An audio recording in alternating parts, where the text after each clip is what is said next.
Evaluate the indefinite integral as a power series and determine the radius of convergence. To begin, we need to determine the power series for the integrand function little f of x equals 2x divided by the quantity 1 minus x to the fourth. We can do this using the known geometric power series shown here on the right, which is 1 divided by the quantity 1 minus x equals the sum from n equals 0 to infinity of x to the power of n.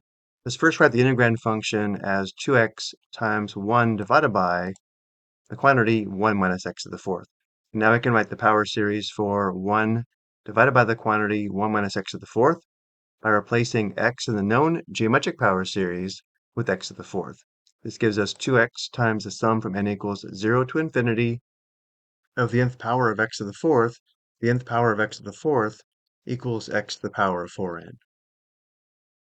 Now we multiply 2x and x to the power of 4n.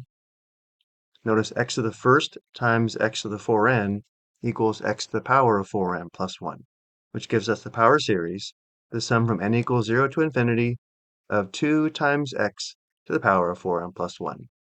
Now that we have the power series for the integrand function, we can determine the indefinite integral.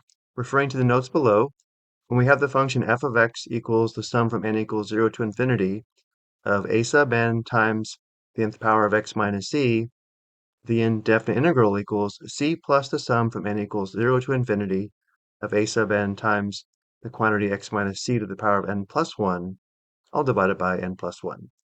Notice this is just the power rule of integration, which means in our case, big F of x, the indefinite integral, is equal to c plus the sum from n equals 0 to infinity of 2 times x to the power of 4n plus 1 plus 1, or 4n plus 2, all divided by 4n plus 2.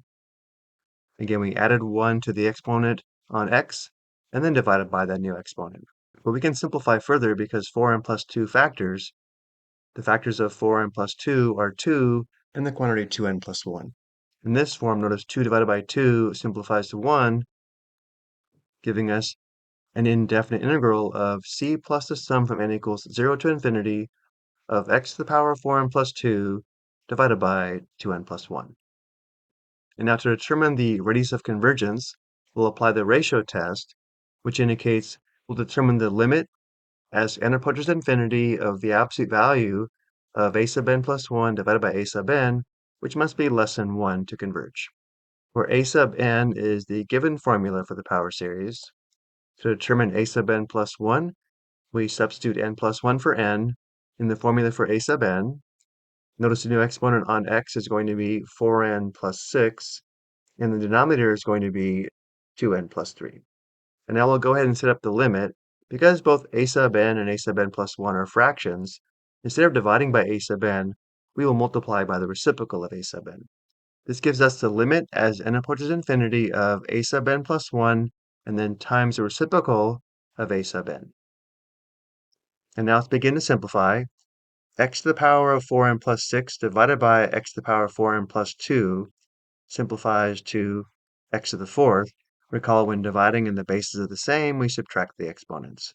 This gives us the limit as n approaches infinity of the absolute value of x to the fourth times the quantity 2n plus 1, all divided by 2n plus 3. Notice as n approaches infinity, 2n plus 1 and 2n plus 3 are both degree 1, and therefore the limit equals the ratio of the leading coefficients, which is 2 divided by 2, which equals 1, or we could also apply L'Hopital's rule. Either way, the limit is equal to x to the fourth times 1, or just x to the fourth. We could drop the absolute value around x to the fourth because x to the fourth is always non-negative. And again, to converge, this must be less than 1.